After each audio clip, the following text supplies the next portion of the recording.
Welcome. Welcome, and we're now 3 minutes early. Welcome.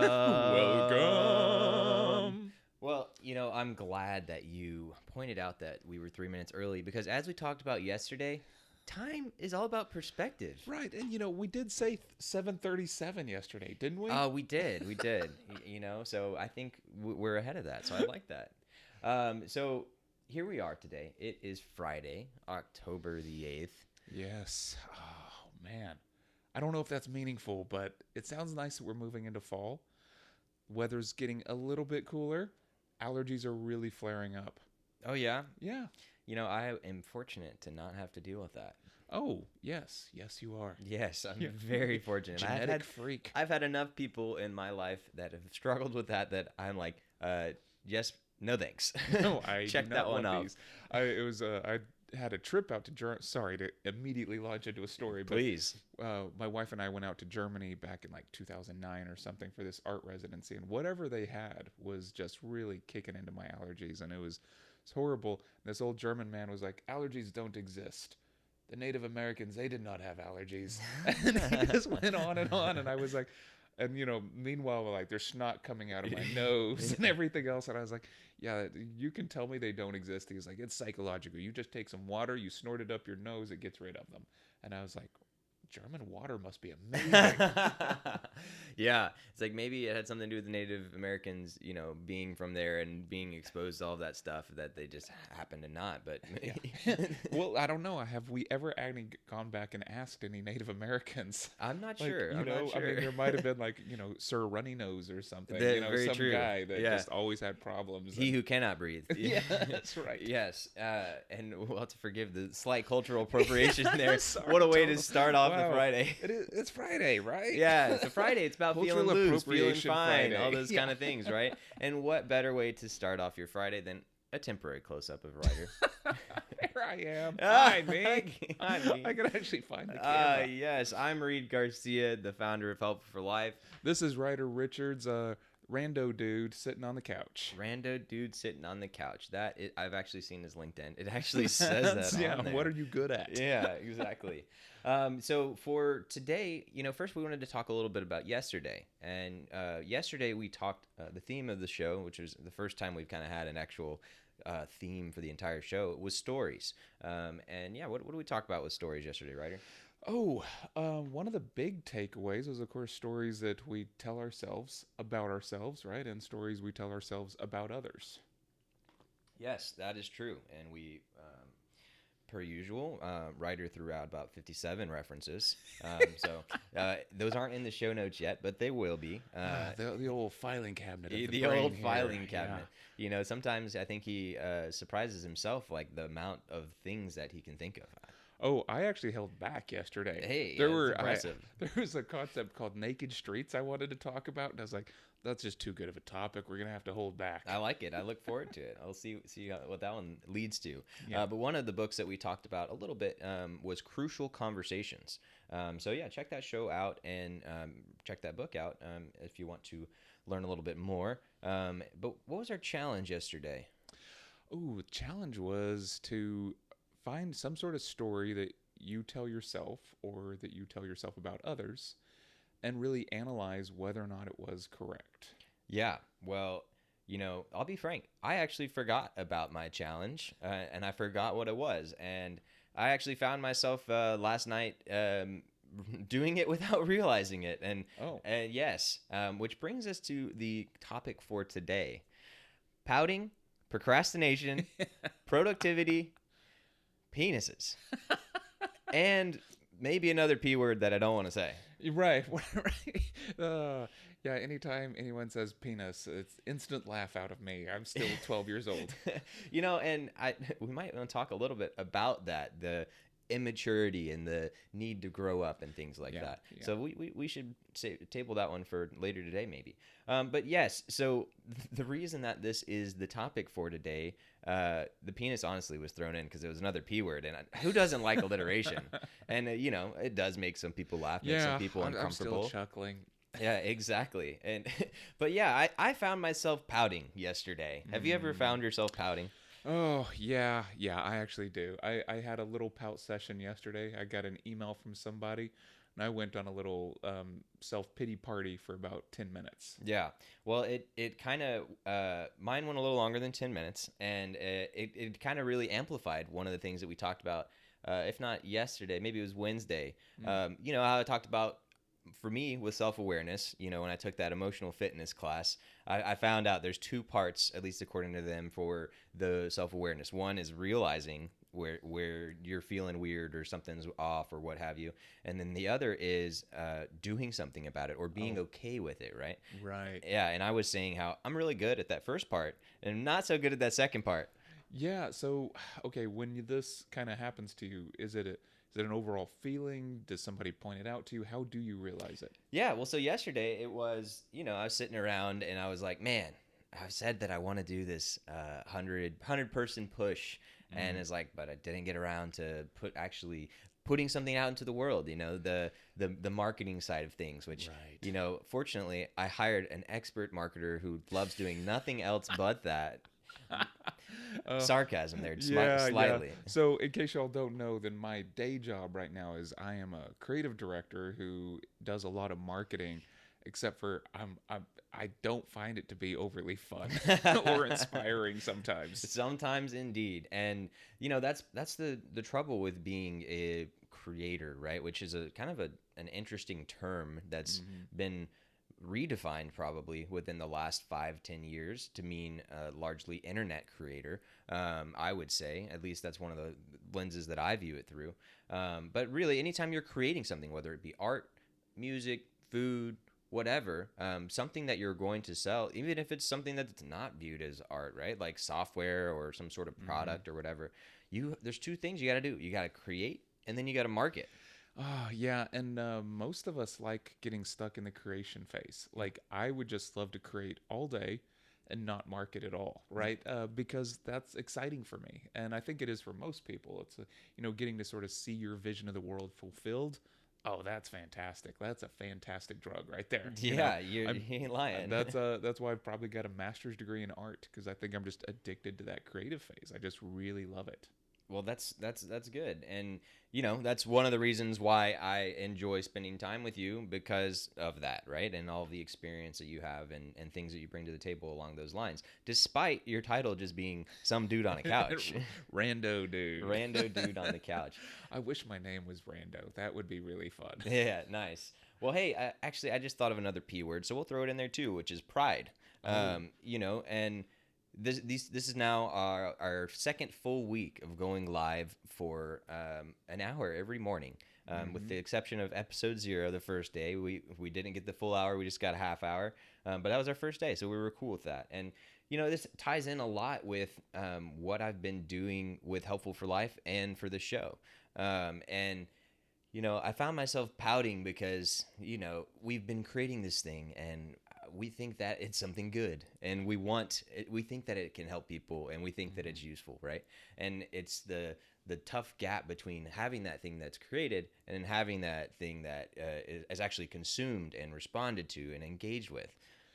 Yeah, that's a tough one too because I think there used to be a time period when you think that would happen organically. If your content was great, people would find you. If you were creating great stuff, then people would come to it. But I just don't know if that's the way it works anymore. At least not at a significant pace, right? And and that gets into social media, which you can't talk about marketing now without talking about social media, and all of the things that have happened with that and the effects it has on us as humans and a whole bunch of stuff, right? Yeah. Which I think we've maybe alluded to at least in some previous episodes. But yeah, so just real quick, since I did not do that marketing push yesterday, I figured what better time than now when we're live to talk a little bit about what this show is, what this company is, and a little bit about my backstory and maybe a little bit of writers too, I guess. We'll think about it. But yeah, and what the purpose of the show is. So before we get it boiled down to a nice one-liner that we Mm. can share and push, I figured we might as well get something out there to tell people about it. So the first thing I wanted to talk about was this company is called Helpful for Life, and it is about helping you. It literally is not about us, even though we talk about us all the time, But right? it's helpful for me too. Yeah. And that's one of the things is like it's now been over 4 years since I've started this company, and that's not counting the time before that where I was, thinking about it and looking into it. But I, and again, maybe I'm just full of myself, but if I am, hopefully I can at least help people while I'm doing it, right? But I've spent the last 4 years analyzing life, looking at every single freaking part of it, from washing dishes to cooking to hanging out with friends to dealing with divorces to thinking about sex to drugs to Wait. yeah, You thought about sex? penises specifically, lots of them, to so I thought about and looked at all of these things over the last 4 years, and I'm an engineer. I'm a very analytical dude, and I know I'm very full of myself, but I'm a smart guy. I worked on satellites, I worked on missiles, I worked on these extremely complex things, right? And I've seen very, very different walks of life. I hung out with business executives, and I've schlummed around with people on, without any money, right? Doing nothing, right? And I've lived in Texas, the reddest of red states, and California and Los Angeles, the exact opposite. And so, and I've also been to, I forget, like over 10 countries and 46 states. And I spent a lot of time thinking about all of these things and analyzing them and trying to think about the best way to do things. And if you have any doubt in your mind that I've been doing this, talk to Danielle.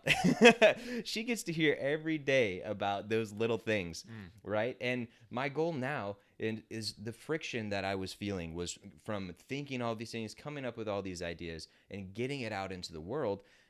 I wasn't getting the things out there, right? And so that's why I created the show, which we've, for now we've called the morning show, but we'll change eventually, I'm sure. Or at this point, it can just stay there. It could, but probably not. And actually, there's my next commitment to you guys. Probably. By Monday, we're choosing a freaking name. So wait, what? Okay, the way rewards and stuff happen, right? Like, I think that we, to keep you on track, we need to have some sort of cost if we don't have a name by Monday, right? To really push you, so you don't get to push the topic, right? So, right. What are we going to give one of the viewers if we don't have a new name by Monday? Oh, that's a great question. So, if you comment on this stream, whether it's live or afterwards, and we do not have a name by Monday, you will get $1,000. We will pick one of the viewers. He's going big. Yep, 500 from me and 500 from Ryder. Oh, damn it. Yep, you're getting roped into this one too. I thought I was just a rando dude. Yeah. I thought I was the poor dude schlumping on your couch. Yes. You can be all of these things, Ryder. Oh, I'm so many things at once. Yes, you are. But yeah, so I mean, we say that kind of in jest, but also seriously, we need something to hold us accountable to make it happen, and that's a pretty strong motivator, I do say. Yeah. Now I'm motivated now. Yes, there we go. Come over here and, I don't know, just sit around until a name gets made up. Yes. So Danielle wants to kick me out. Well, there we go. So we will come up with that name by Monday. And the other thing I wanted to mention was that this show is important to me, and I have done a lot of work over the last 4 years getting to this point. And with Helpful for Life, I can feel it. We're just a couple steps away from being extremely impactful. And even though we've only had a handful of viewers up to this point, I have heard from some of them. And, actually, I was talking with my mom yesterday, and I was like, hey, I was like, perfect testimonial for our website. She said, I learned something every episode. And I was like, all right. Yeah. Thank you. That's what we're here for. Yes. So teaching moms since 2021. Yeah, I know. Oh, yeah. I've yesterday sent out the show link to my mom, and she's already watched episode 00. Nice. And she was like, oh, I love it. It's great. And I was like, sign back up at 7:30 tomorrow. She's like, but it's on YouTube. So, Mom, if you're listening right now and you found us on YouTube, sweet. Yes. Yeah. But, I want to point out one more thing, which is, going to come to me at one point. But maybe it won't. You were talking about how helpful the show is and yes, the overall okay. goals. So talking about importance, right? So that's again, yesterday we were talking about stories, and I referenced the email that I sent out to a bunch of people, right? And Yeah. when I was trying to share about Helpful for Life, and hey, this is what I've done, and here I did kickstart your kitchen, and we talked about how that wasn't probably as well received as I thought it was, or as I hoped, and it wasn't getting engagement. Well, that's kind of been a theme for me along my entrepreneurial journey, is figuring out that balance of telling people about the thing, and getting them excited about it without overselling it, but without underselling it. And I think in general, I kind of lean towards underselling. And, I think that's also one of the things when I'm in a conversation with people, whether it's random or a family member or a friend, I'm typically the one asking questions, and I really am like, if you aren't intentional about it, we'll get through a whole conversation without talking about myself. Where do you fall on that spectrum? Oh no, no conversation goes without me talking about myself. No, yeah, I think that I'm not quite as curious. I'm more of sort of I think this comes from being in the art world and several other things. The way I grew up as a kid, just standing back and observing a lot, and then maybe interjecting something silly. That's usually my default. And then when we people really want to jump into things, well, then you can open the old filing cabinet and pull out all these like chewed up cards from Yeah. pieces of knowledge I've had previously. I like it. Yeah. But yeah, so for being an entrepreneur, like, I realized very quickly, like, I'm going to have to change that, because I would go, and some of these were intentional networking events, right? And some of them were just hanging out with people. But I was like, all right, you gotta give your elevator pitch. You gotta tell people what you're doing, because they're not going to ask. And I was surprised, but also not surprised sometimes when people, did the classic American, oh, what do you do? And I said, oh, I'm an entrepreneur. I started my own company.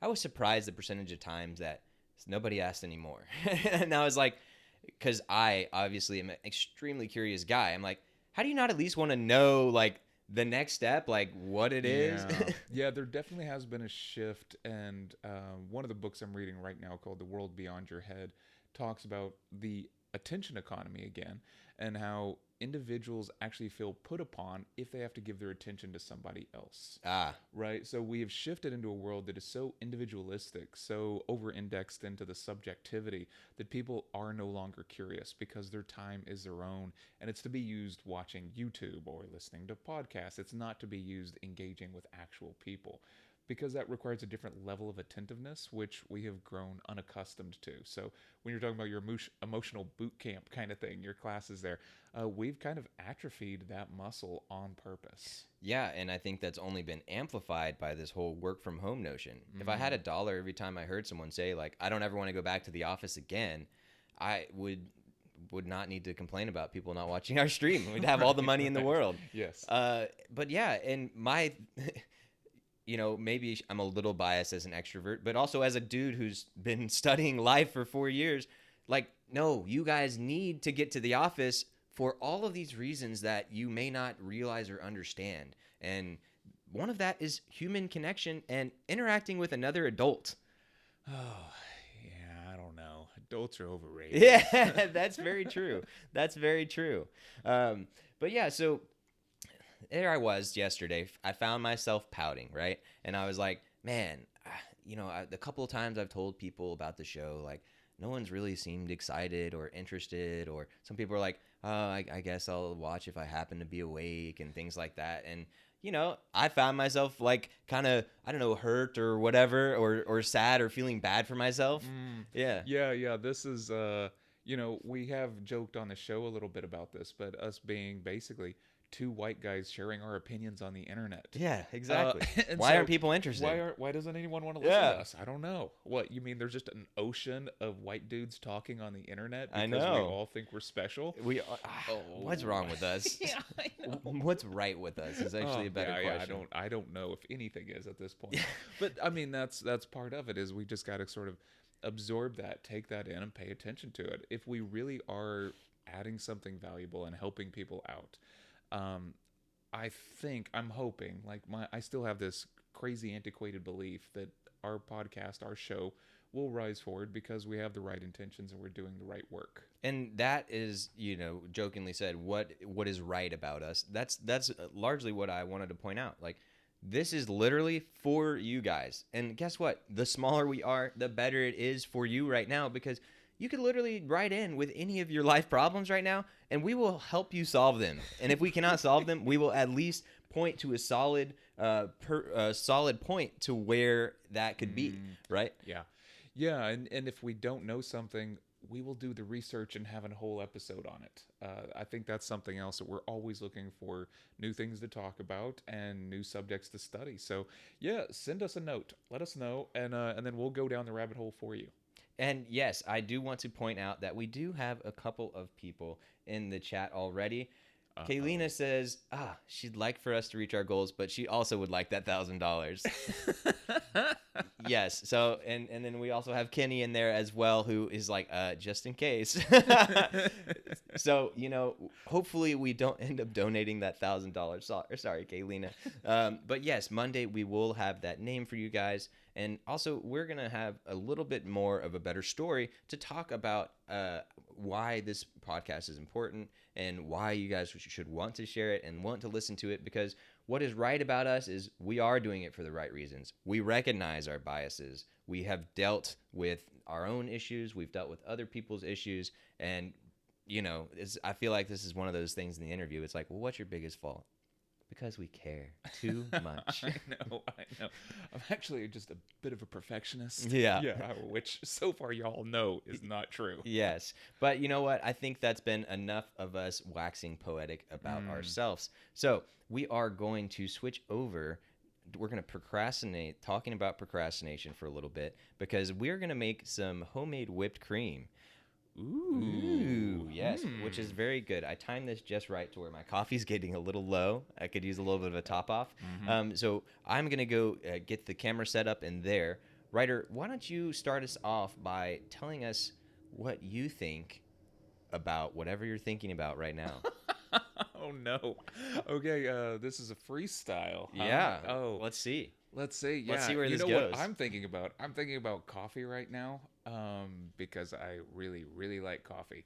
So there's a couple little funny things that have happened in my life involving coffee. One of them is when we were out in Japan, I found this fantastic coffee shop, and it's called Clutch Coffee, and it's in Fukuoka.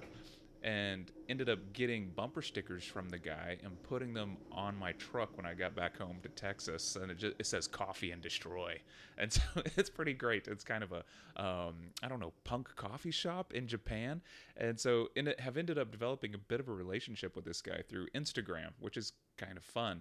And I can't tell you how many relationships I have developed either in coffee shops or because of coffee fixations.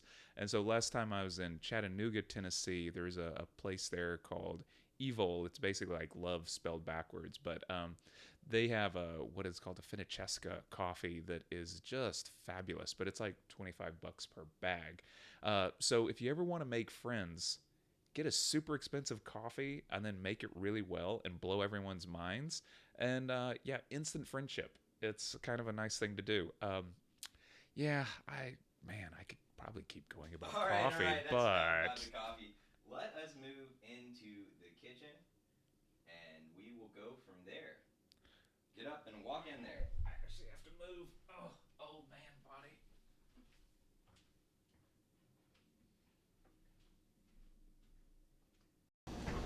All right, Ryder, say something. Hey, everybody. Coffee time. Can you hear that? All right, we're good. We have our first mobile setup. So, we are going to be making some homemade whipped cream today, and this is much easier than you think, and it only takes a couple of minutes. So first, Ryder, why don't you get out the cream? Where would that? That's a great question. Step one is making sure we have cream.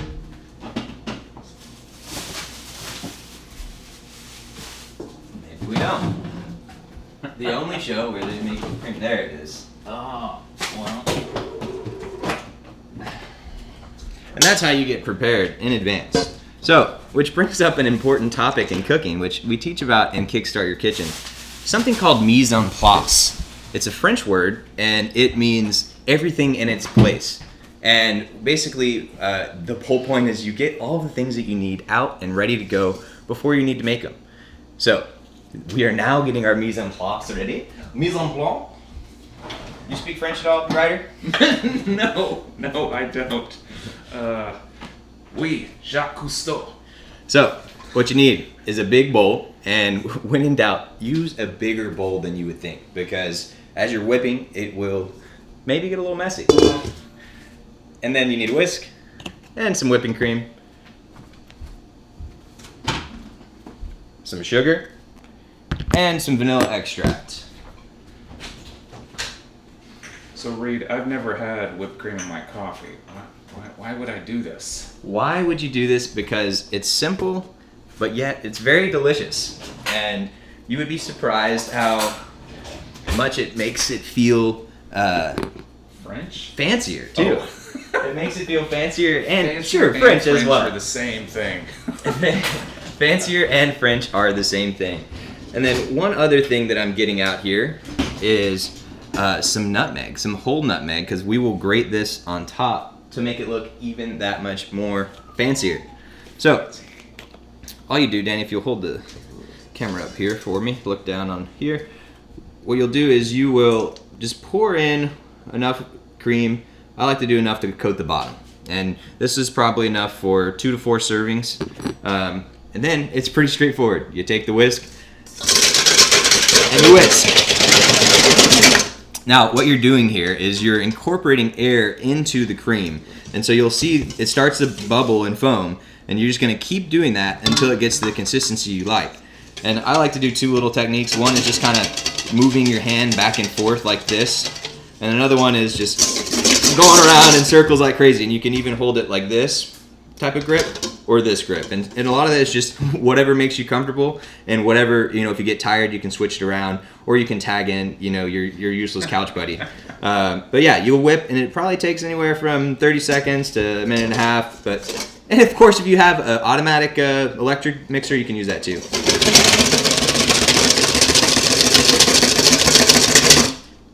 Please, sir, give me some more coffee. No, pour me some more coffee. Oh my gosh. I wanted to like baby bird it.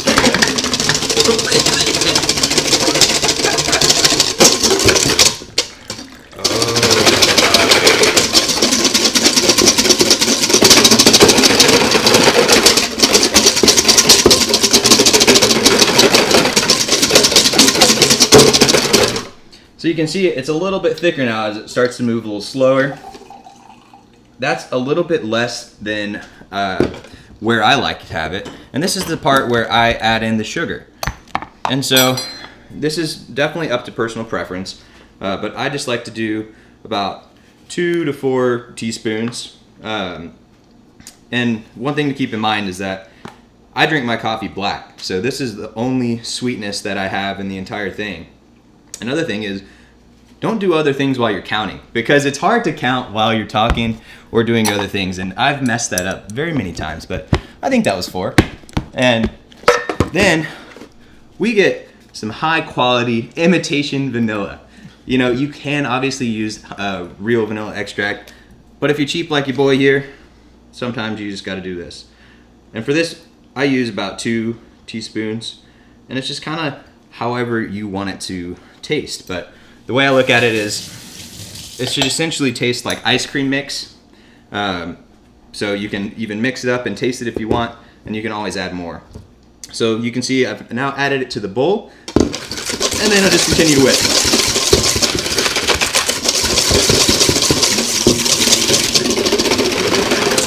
Man, look at that whipping face. Woo! Frothy McFrothy.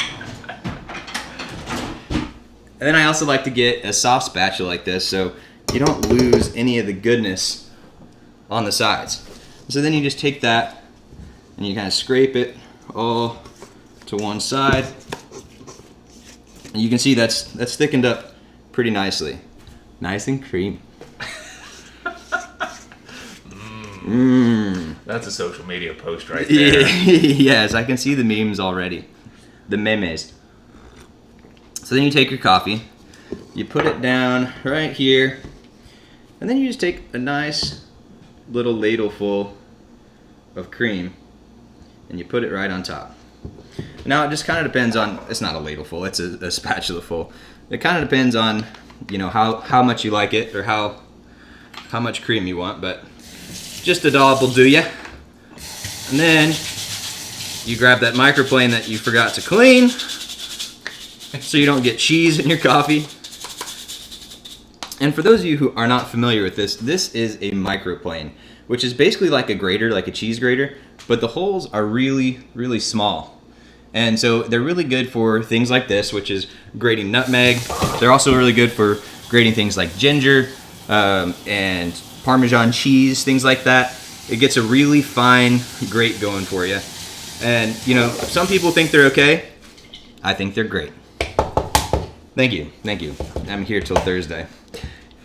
So you get your nutmeg, which is a whole nutmeg, and they look kind of like nuts. I honestly don't know that much about nutmeg, but they look really cool. You can see like the pattern on the inside. And then I recommend this part you do over the counter because it's gonna make a little bit a bit of a mess on the side. And then you just grate that nutmeg right on top. One thing you gotta be careful about is making sure to not drop the nutmeg in the coffee, which I've definitely done multiple times. Then you just scoop it out with a spoon and rinse it off and let it dry out. And then give it a little tap at the end to kind of get the last of that off. And do you want to try it or not? No, bring it. Why not? All right. Oh, and since you've got this mug, we might as well show it off. Here's all the places that, all the states I've been to, missing Michigan, the Dakotas, and Alaska. So we've got this. Do you want to add any more coffee or leave it at that? I think I've topped off your coffee. You're good. I've already drank it all. Drink all the coffee. We're good. That explains why you're shaking and talking crazy and doing all these types of things. Oh yeah. So I will say that it definitely looks prettier in some cups rather than others. You can see that one, especially since it's pretty low, not that good. And when we make this is actually one of the times we'll pull out the china and put it in a fancy old style teacup, because that makes it look fancy and sound fancy. And then you can actually use that china that you got from your wedding that most people don't ever use. So with that, let's have us a taste and see what you think, Ryder. All right. Cheers. Ding.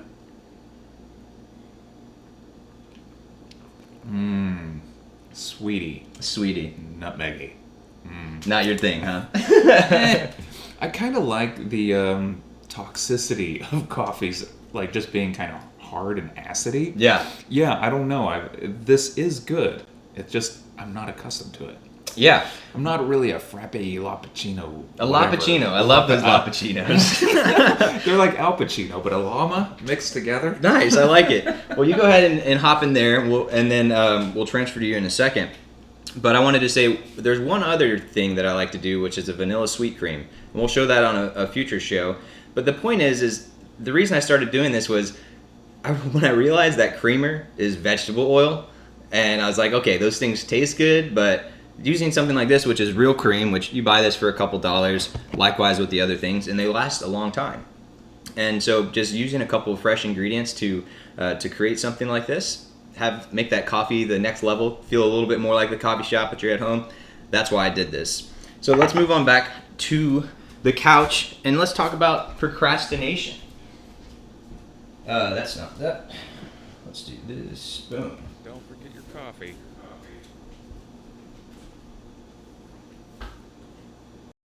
So, procrastination. Yeah. I think we've all done that, right?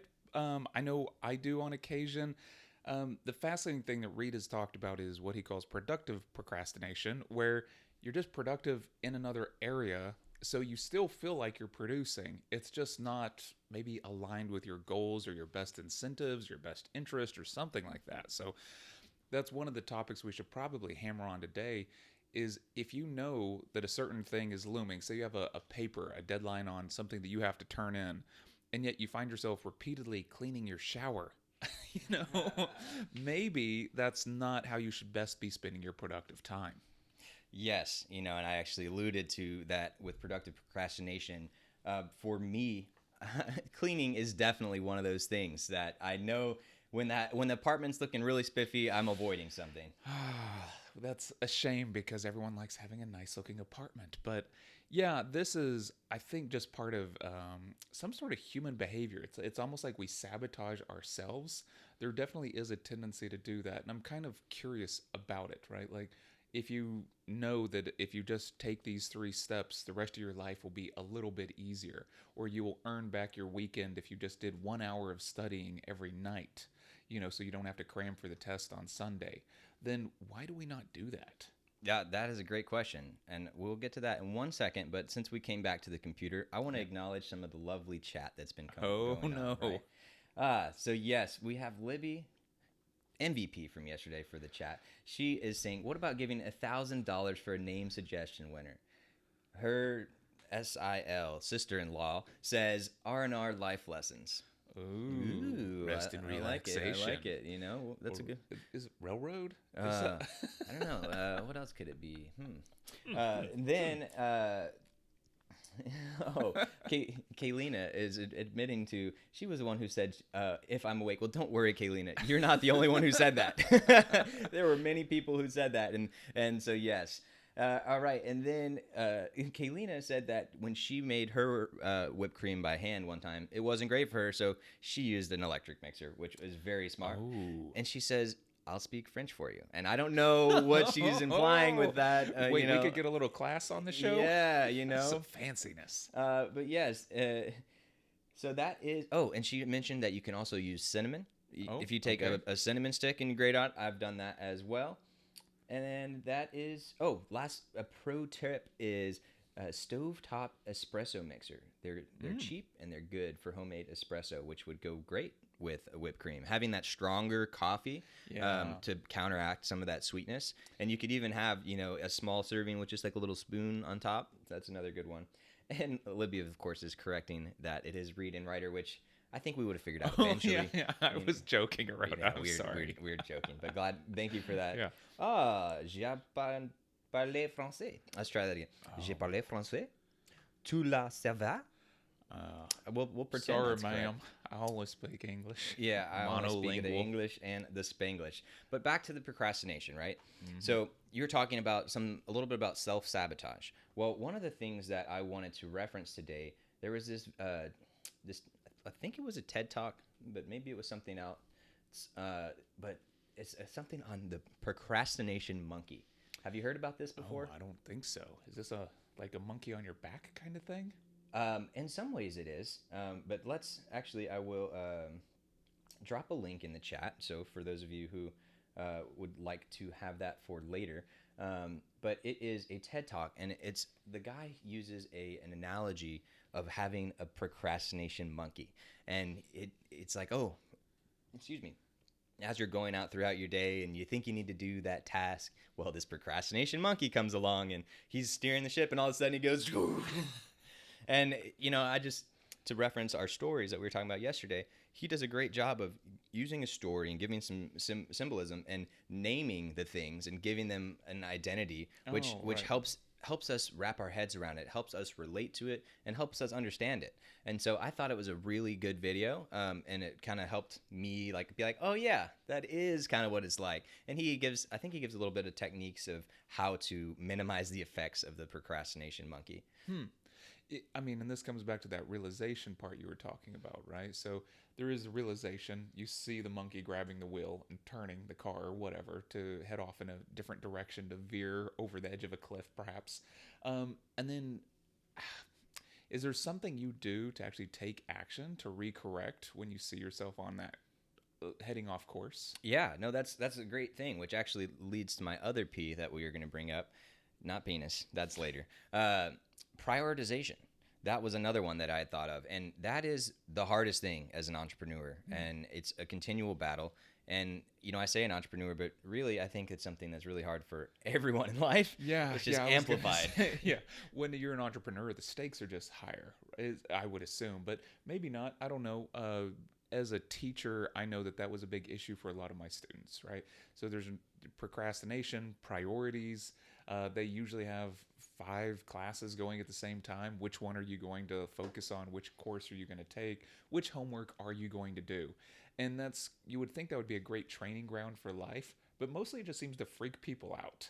Yeah, well, one thing that is slightly different from, say, school or what have you, it is a good training ground, like you said. It does freak people out a little bit, and that's kind of necessary, right? But one thing that it gives you is structure Mm-hmm. and deadlines, and and basically until I did entrepreneurship, I was always doing something for somebody else, Ah, and so even when you're an entrepreneur, you have to decide who are you, where are you going, what kind of timeline, who are you going to give that $1,000 to on Monday? You got to make up these decisions and figure out. We're not giving $1,000. Let's just. I yeah, saw you freaking we out can. for a second. Yeah, I was like, oh, you know how much what I can do with $1,000? Yeah. Like, I don't know. Spread it out on the couch and sit on it. I get really creative with $1,000. I don't doubt it. I don't doubt it. But that prioritization is that much harder as an entrepreneur because you have to decide when it's going to be done, and you have to decide, okay, hey, we're doing this thing. What do I need to focus on right now to make sure that that is what it is? Or that is the thing I need to be working on to set myself up for success. Which brings up one of the books that I've read in the last few years called The One Thing.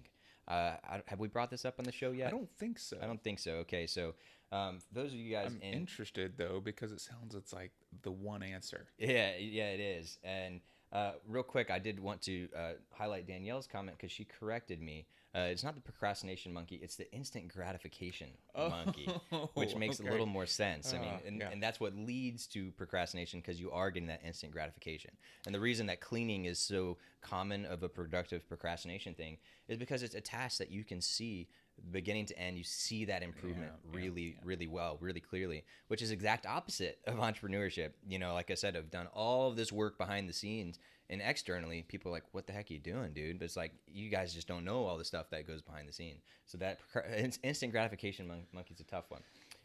But the one thing, so if someone in the chat is going to hook us up with the authors, but one of them is Keller. I'm forgetting his first name, but of the large real estate company Keller Williams. He is the co-author of this book, and the thought process of the book is the kind of the tagline or the challenge is, what is one thing that you could do such that everything else will be unnecessary or made easier? And I'm shifting the words a little bit, but that's kind of the idea. And one of the analogies they give in the book is dominoes. And dominoes in the sense of, you make some shapes on the ground, you get them all stacked up, and then you push one and they all keep going. Well, a domino can actually knock over a domino that's something like 30% or 50% bigger than it. And so the thought process and the idea with the one thing is focus on that small domino that will then knock over potentially a bigger domino and a bigger domino and a bigger domino. Yeah. And because of some, for those that like math, there's a geometric progression because it gets bigger and bigger, and it gets exponentially bigger really fast. It's if you start out with a domino the size of a regular domino, by like the 15th domino or something, it's like as big as the Statue of Liberty or something like that. And that's probably a little bit larger, but maybe it's 20 steps to get there. But the point is, it gets large really fast because of that. And so the one thing encourages you to prioritize. So you asked me, like, what do I do? Was that a specific question? Like, Oh yeah, no, I'm kind of curious for occasionally I like kind of grounding some of this conversation back into reality a little bit. So, Yeah. yeah, I'm kind of curious about things like this, like these one principles or these one ideas whenever you have to I imagine you have to spend a lot of time focusing. The other thing is, what is the domino stack that you're looking at? Some things you can tip one domino and it doesn't hit any other dominoes. For sure. So, right. Yeah, so I think that prioritization and choosing what you're going to work on and things like that.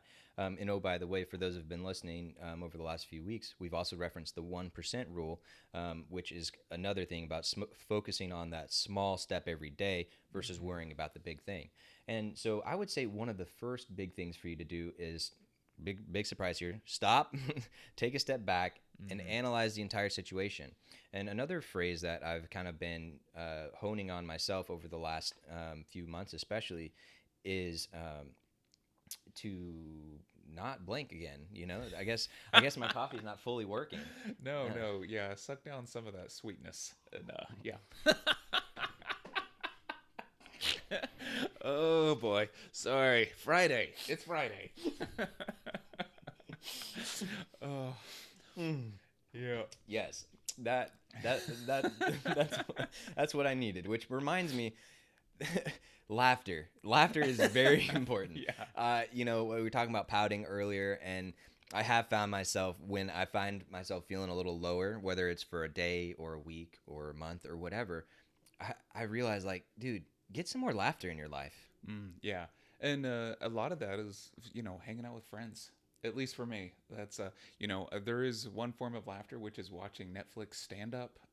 But I find that the mood elevation I get from hanging out with some buddies for a while, it stays with me longer. I feel better longer for days afterwards. I can feel good after a good session with my buds. It really does, and let's talk a little bit more about that when we talk about penises in a second, because people are like, "How is that relevant?" But No we'll tie it together. Don't you worry. secrets. Yeah. So we're I don't remember the phrase that I was gonna say, but basically, oh, now I do. Look at that. Just as soon as you say you don't remember, Mm-hmm. let it go. It's separate the think from the do. Right. And that is something that is very important, especially as an entrepreneur, especially as someone with a business like this who has all of these various topics we could talk about. It's life. Literally anything could work.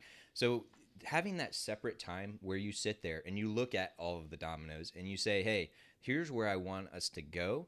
And yeah, there's a lot of different paths I could take to get there, but let's just pick one of them and work on that for a while. And while you're in that, don't question it. Don't think about it. Don't think about all the other things you could be doing or all the different ways it could be done. Have some time where you're just doing. Right. So we've focused on the podcast here, the video show, the morning show, and what's kind of fascinating is like, how much time should we spend on this before we really kind of stop and reprioritize, relook at what it's doing? I mean, is there kind of a rough idea on things like that? Yeah, I mean that is a tough part, right? Is deciding when that it will be. And admittedly, you and I probably need to sit down and have that discussion and say, okay, we're going to do this for this amount of time, and then we're going to analyze and see where it is. And at this point, we've been doing it every day. After this episode, we sit there and we talk about like, hey, oh, we call Danielle a punching bag a lot. Maybe we shouldn't use that terminology. Right, right. No, we're self-correcting. We've set up kind of an instantaneous feedback loop for ourselves where we're critical after every show of what we've done, and hopefully we get a little bit better every day because we're getting that immediate feedback, which is also something that people use to change their life patterns and behaviors. Is you have to have pretty much instantaneous feedback. And that requires often being around other people and talking through things. And Reed has been a real great example of that. After every show, just asking, okay, what did you like? What didn't you like? And we take notes on it and make sure that we're improving or failing forward every day. Failing forward indeed. Which actually, I'm glad. Thank you so much for that. I appreciate that. But as you were saying this, I was thinking of the other people in my life who have been good sources for this type of thing. And, two of them actually happen to be in chat. Kenny was here the other day helping us out, and he was like, hey, maybe you guys shouldn't be doing this after every episode. Maybe y'all should focus a little bit on what the good things are, and then take that time, maybe later on, like once a week or something like that, which ties in beautifully with a video that Kaylina sent me earlier this week. She hadn't, as far as I know, she hadn't seen our show where we were talking about it at all, but it was spot on for what we were talking about the other day about self-improvement and the traps that you can fall into, right? Where every day you're short of yourself, right? You're short of that spot that you want to be, and you beat yourself up because, hey, I know I should be doing ABC, but I'm not. And I said I want to do these things every day. I'm focusing on every day, Reed, like you said. I'm focusing on those small steps, but I just can't do those small steps. Yeah, right. I've got the checklist, and then the not getting those check boxes ticked actually makes me feel worse about myself. Right. And so Kaylina sent me this video, which I will also drop in the chat for you guys to check out. And I told you about this video, but I haven't sent it to you yet. So we're going to talk about this on another show as well. So yeah, you as the viewer, why don't you guys watch it before Monday, we'll say, and maybe we'll talk about it, if not Monday, next week sometime. But it was great because it was this guy who he actually is in that space, as far as I know, about helping people and telling people the productivity, things like that. And he's done the cold showers. He's done all of these things that we've mentioned. And he was like, yeah, that I went too far and I had to pull back, right? Right, right. Like it is, I think, known actually, or no, it wasn't known. It was somebody else I was talking to. We were talking about it slipping into OCD. Yeah. Right. It's very easy at some point. And no, this was Zach Rutledge, and this was on my other podcast. We were talking about this kind of over indexing of the productivity list, right? So you go from having 7 or 8 things you do every day, which can help fend off depression, and it can help you keep your life on track, and these are best practices for health. And then all of a sudden you have 43 things on your list, and your life is living that list. You have actually stopped living your own life, and you're now just a slave to this other thing. Right. But it's all under this kind of guise of hyper productivity, which no one is going to argue with you about, right? We're in a society that, because we have sort of, once again, I'm going to keep using this word over index, but we're a hyper productive work society. And people seem to think that if they're doing well at work, they're doing well as an individual. And those two things get conflated quite a bit. So, for people who want to listen to that episode, tell them. Oh, yeah. So the podcast is Let Us Think About It. And that is, I think, step 43. So as far as episodes go, I call them steps because I think it's a path and we're progressing every day. And one of these things is Zach Rutledge wrote a book called The Official Depression Relief Handbook. And that you can find that on Amazon. And so he and I talk for about 30-40 minutes just about various things, about some of his struggles with depression, about techniques and habits that can help you sort of, I don't know, you kind of own depression, but there's all sorts of different flavors of depression is what he calls it. And some of these are just little steps or tips to sort of help you combat it. And he attacks it from multiple angles, from diet and fitness to mental behaviors to therapy, all these kind of things, mindset. So yeah, it's a great book. You should probably pick it up. And if you just want a teaser though, of course, go to letusthinkaboutit.com. Check out step 43. So you're telling me that the solution isn't just like take a pill or do some magic retreat and it all solves all your problems? Weird. There's not just a magical silver bullet to solve all of our problems. Huh, yeah. Weird. Well, there's a lot we could talk about: procrastination, productivity, pouting, prioritization, and penises. So penises, that brings us back around to the penises. So I know there's a lot that we didn't touch there with the... Oh, yes. This is the beauty of life, is you get these lovely, I don't know if they're Freudian slips or not, but I'll just... Danielle, you might need to worry. Oh, man. Well, we'll just stop with that transition and we'll get right on to the penises. So first off, the main reason I thought of this was because of the P's in the alliteration, right? But, one of the things that initially attracted me to you, I'll go ahead and say it. That's what I was going to say. So I figured one of the things that initially attracted me to you was when we went to dinner. We went to the sushi place nearby, thanks to our lovely producer, Danny, connecting us, who, if you guys did not see our episode last Friday, go check it out. Danny shared with us some music that he likes, and it was quite a range. We listened to some Japanese music. We listened to some math rock, which some people might have thought was meth rock, but it wasn't. And then we also listened to a little bit of metal. And some of you might be like, what the heck? And yeah, it is a little bit of what the heck, but go listen to that episode and the songs that are in there to see what it's like and see, just, if nothing else, as an experiment. But we were there having dinner at this sushi place, and one second we were talking about the Catholic Church, and I think you were talking about how hundreds of years ago the church realized, classic power and separation of church and state and things like that. Whole discussion we could get into, but you were talking about how the church didn't have any strong women figures, and so they elevated Mary. Or something along these lines. I don't want to put words in your mouth. But. Oh yeah, no, it's this kind of idea that a lot of the issues of the church was that the Trinity is, while one of them is spirit, God is typically a male figure. So is Jesus. And yet, a lot of the sort of, what do you call them? The sort of religions or I'm blanking on the name for it, but when you move into this country and it's full of a different kind of civilization, a lot of people sort of champion Mother Earth or Gaia, and it's a female aspect that is something that the church didn't have. So they sort of appropriated that and changed it into Mary, so that if you were part of a different culture, you now could say, when they say, well, I worship Gaia, well, we've got Gaia. We just call her Mary. So come on over, come into the church. Make that transition a little easier, right? Yes. And we won't talk about all of the implications of that, right? And all of the good, bad, and troublesome of that. But we were talking about that. And 1 second, you're talking about that. And next second, we're making fart jokes and talking about penises and things like that. And so I'm curious, what are your thoughts on this whole maturity thing? Because that's a common response. It's like, grow up, right? What are your thoughts on that? Growing up isn't very much fun, right? When you think about the adults that I want to be like, I was on the phone last night with a guy who's in his mid 80s who was doing nothing but making jokes. And I thought to myself, this is what I want to be, right? He was also trying to figure out, according to the Bible, how old the earth was and how many revolutions it had gone, and he'd figured out this number somewhere closer to 240,000 years old in the Bible, back to the time of Enoch. And I'm not even into religion anymore, but it was just fascinating to listen to him. He's super creative, super curious, and he's making jokes every other sentence, and I'm thinking, this is a grown-up, right? But there is this kind of idea of being a grown-up that I think it frames people into a context of bullying them into being a certain way, right?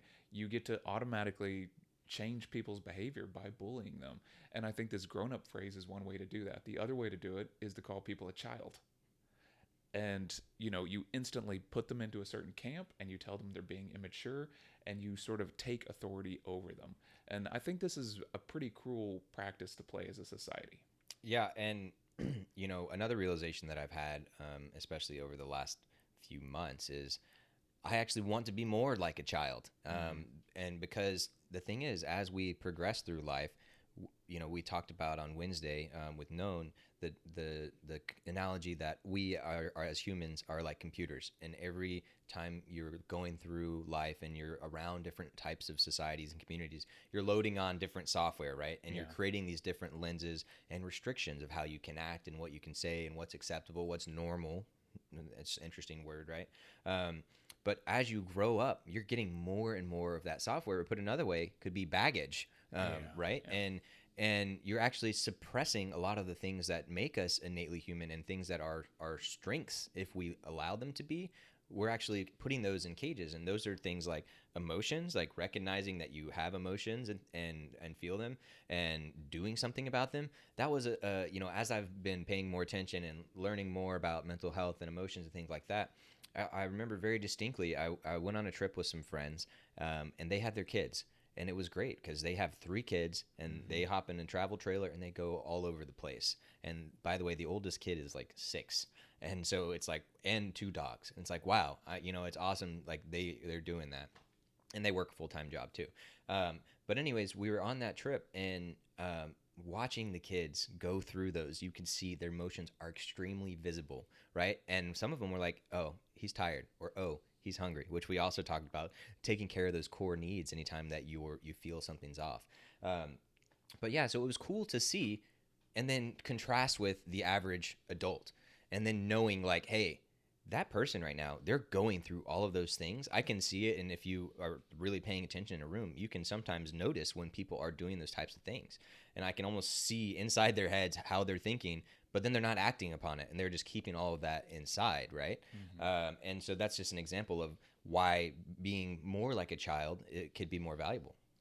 Yeah, no, it's in a lot of ways being in touch with a lot of the things that really make us human, right? We're not necessarily objects. We're not necessarily only brains or spirit or something.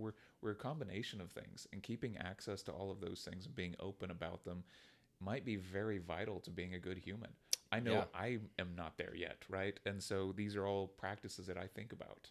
And one of the other things that I wanted to highlight was creativity, right? And I would imagine you've probably heard this in your line of work, where people are like, "Oh, I'm not artistic," or "I can't draw." What are your thoughts on that? Oh, anyone can. Yeah. That's my. I mean, I as a teacher, I have not bumped into anyone that I haven't been able to teach to get better at these things. There's a certain level of it which is just skill, and I find it fascinating how many people shy away from it. Because probably they tried a little bit early on and maybe they weren't great at it. Right. Maybe some people They shamed might have them. had a bad teacher. They You know, could have had hey. a big surprise there. Yeah. If only there was a company that existed Mm, solely to augment the man. education system to teach them things that they didn't learn in school. Yeah, man, that would be really helpful. Maybe for their whole life. That would be.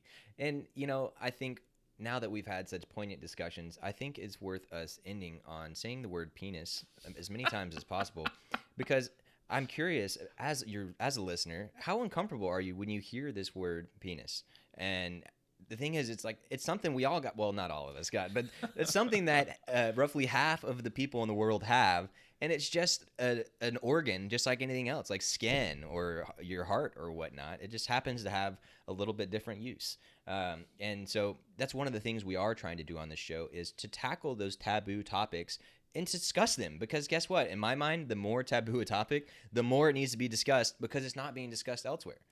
Yeah, that's a good point. And yeah, when we're talking about a lot of things, penises, vaginas, right? Even using those terms, right? This is like this kind of clinical term that we use for it. That there's all sorts of jargon around it. And it was funny earlier you talked about thinking about sex, and I sort of was joking about it because, of course, the implication that you hear from people is that men think about sex 4,000 times a day or something like this. 5. 7. Yeah. It's just kind of one of those things where it's a basic part of who and what we are, and yet we still don't really have a great framework for talking about it that doesn't sort of devolve into jokes or humor because it makes us uncomfortable. Right. And the interesting thing too is how much that can vary culture to culture. You know, everyone has kind of a centric view of the culture that they're involved in, and I think Americans have that amplified to 1,000. But that was an interesting thing in the UK, and they are much more open about talking about sexuality and nudity and things like that, to the point where on their public TV shows they have like full nudity in some cases, which is just a mind-boggling concept that is funny, because when you get to the really in America, the reason that it is so tight in my mind is because of those puritanical beliefs and because Mm-hmm. of the church being so attached to the state and things like that. And I'm not going to let you talk about that because we could Nope. talk forever. Nope. But I am going to bring it back around to procrastination, because that will come up with the challenge for today. I want to challenge you guys. What is something that you have been procrastinating, something that you have been putting off for far too long that you just need to do? What do you have something? I don't. I'm instantly thinking about things to do with penises. You've been procrastinating that one for a while, Yeah, huh? I have. Yeah. Yeah. So. Yeah. Well, for me, it's something very mundane, but it's hanging curtains. In our living room, we have those lovely vertical blinds, which hands down, in my opinion, are the worst invention that ever existed, because apartment complexes put them in because they're cheap, but then they just fall off. And then now my blinds look like a guy who was listening to meth rock, and A blind guy. a blind listening guy, to meth rock. and he just has all these teeth missing. And so that's what. So now this privacy does no longer exist because I have these 4 holes because of these stupid blinds. So I'm gonna go hang those curtains this weekend. Been putting it off for Oh, weeks. and what else are we gonna do this weekend? I don't know. I'll have to think about that. I don't, maybe come up with a show title. Come up with Because $1,000. I don't. Yeah. Or I could go come up with $1,000. Yes. So that is your challenge for today. Go do something, and I want to point out, don't think you have to do the whole big thing, because that's probably one of the reasons why you aren't doing it, is because it's this whole big thing. What is one thing that you could do such that everything else will be easier or unnecessary, and you could tackle that however you want, whatever that means to you. But I encourage you to find that one small step you can take around that thing that you're procrastinating. So just get started, because guess what? And maybe you even just need to put 5-15 minutes on your calendar to get started. Because once you get started, who knows, maybe you'll keep going, and maybe not. At least you've progressed at that point, right? Yeah. That's exactly what I was gonna say. Just get started. It's funny. You don't have to convince yourself you're gonna do the whole thing. Just go ahead and get started and see what happens. Maybe only spend 5 minutes on it. Yeah. That might turn into 10. Yeah, and one last little announcement for you guys. Yesterday, I was talking with a local business owner here. There's a record store called Red Zeppelin, and the owner also has a record label, and so I've been talking with them about some musicians to come onto our tiny couch and play some music. So that will be coming soon. Cool. Well, thank you guys so much for listening, and have a wonderful day. Signing off.